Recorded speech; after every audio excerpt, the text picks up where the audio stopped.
Assalamualaikum dan salam sejahtera kepada rakan-rakan trader di luar sana. Kami dari tim Nusantara Global Network yang menyediakan servis payment agent pelbagai broker akan berkongsi analisa teknikal Nasdaq dan juga Dow Jones. Okay, sebelum tu,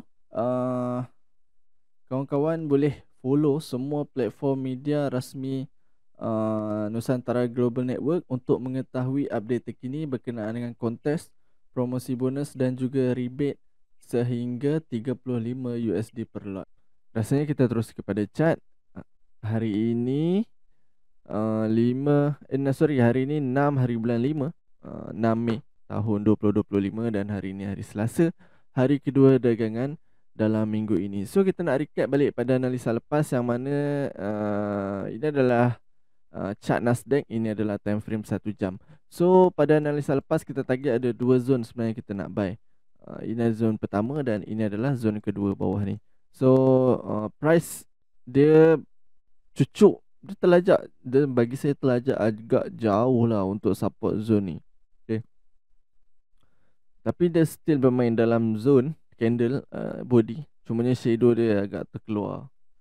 So selepas itu baru price membuat kenaikan, price naik, pump dan the rest di sini dan pump satu lagi dan the rest pump satu lagi. Dan permulaan minggu semalam candle open dalam keadaan gap downtrend.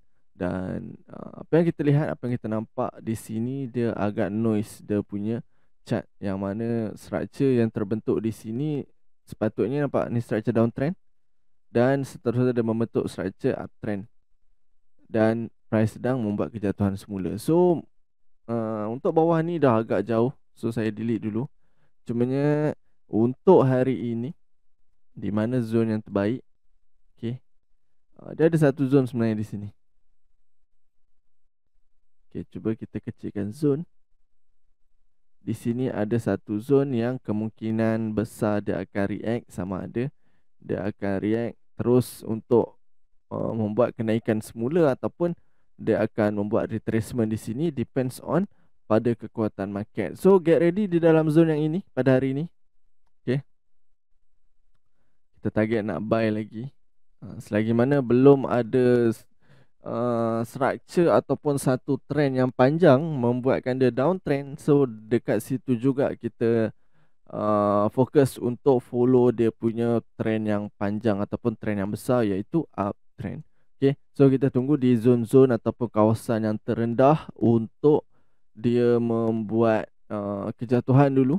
Dia buat deep retracement, kemudian baru kita akan sambung follow dia punya trend. Okay, so untuk hari ini, di mana zone yang kita perlu tunggu ataupun zone yang kita boleh letak pending order adalah di zone ni, antara range harga 19839 hingga 19806. So get ready nak layer di dalam zone ni, boleh layer, tapi make sure layer setiap 3 ataupun 5 pips untuk korang nak kurangkan risk tu. Kalau korang masuk lot besar terus di atas sini, so bila floating tu akan jadi banyak. Dan kalau hit stop loss tu akan jadi banyak berbanding korang letak pending order setiap layer dalam 3 ke 5 pips. So stop loss pun akan jadi kurang, total korang punya stop loss punya amount tu. Okay, so itu cerita di Nasdaq. Dan kita nak tengok cerita di Dow Jones. So di Dow Jones kita nampak sekarang pergerakan harga sedang membuat uptrend, tengah pump naik, pump naik, pump naik. Maksudnya di situ price telah membuat new high. Ini new high dan di sini pun ada new high. So pada analisa lepas kita target sebenarnya price nak jatuh turun sampai sini, tapi tak sampai. Price turun takat ni je. Ni ada satu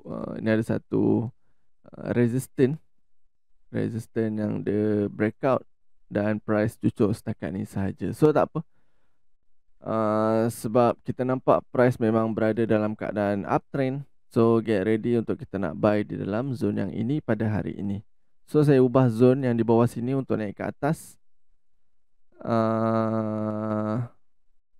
Yes, di sini. So bermula pada zone 41070 hingga 40992. So get ready korang yang mana nak entry, kita tunggu untuk price turun jatuh hingga ke zone yang paling bawah, zone support yang paling bawah, sebelum price membuat satu lagi kenaikan, membuat satu lagi lonjakan. Sama ada dia nak buat new high ke atas ataupun dia akan test semula resistance, depends on pada kekuatan market pada waktu tersebut. Okay, cuma buat masa sekarang, get ready untuk nak buy di support bawah sini. Tunggu je, tunggu kat bawah sini. Letak pending order macam saya cakap sebelum ni. Letak pending order setiap 3 ataupun 5 pips. So masukkan lot kecil, lot kecil, lot kecil, lot kecil. So buat layer dalam ni. So tapi tips dia, kalau korang nak layer, korang kena kira tau korang punya equity berapa pips yang ada di dalam zone. Dan juga korang kena manage berapa layer yang sesuai dengan korang punya equity. Contoh korang nak riskkan setakat 30 USD. So calculate korang punya risk tu. Setiap layer sampai cukup 30 USD, berapa layer yang diperlukan, berapa pips yang diperlukan jarak untuk setiap layer. Itu tips untuk korang nak layer, okay? Dan lagi satu kena ingat, yang ni pun saya selalu pesan dalam video analisa, yang mana jika price membuat solid breakout di zone yang kita dah marking, sama ada di Nasdaq ataupun di Dow Jones ini, jika ada solid breakout, tunggu untuk price retest semula, masuk ke dalam zone untuk nak re-entry berlawanan. Contoh sekarang ni kita fokus untuk nak buy di support ataupun buy di support zone. So jika berlaku solid breakout di support zone, automatically itu dah menjadi resistant. Support become resistant. So get ready untuk kita nak sell pula di kawasan ini. Okay, so macam tu lah dia punya trik dalam trading. Korang kena tengok dia punya pergerakan harga, pergerakan market, structure market, apa yang terbentuk untuk kita nak decide kita punya trading style ataupun kita punya trading position, sama ada nak buy ataupun nak sell. Sebab kita hanya fokus on technical analysis, kita tak fokus on fundamental. Sebab kalau kita nak fokus on fundamental, kita akan pergi lebih jauh. Itu adalah pergerakan yang jauh, kita boleh fokus on fundamental. Tapi untuk trade sekadar kita nak ambil 100 pip ke 80 pip ke 50 pip, kita hanya depends on technical analysis sahaja. Itu pun sudah membandai. Okay, so saya kira itu saja untuk hari ini.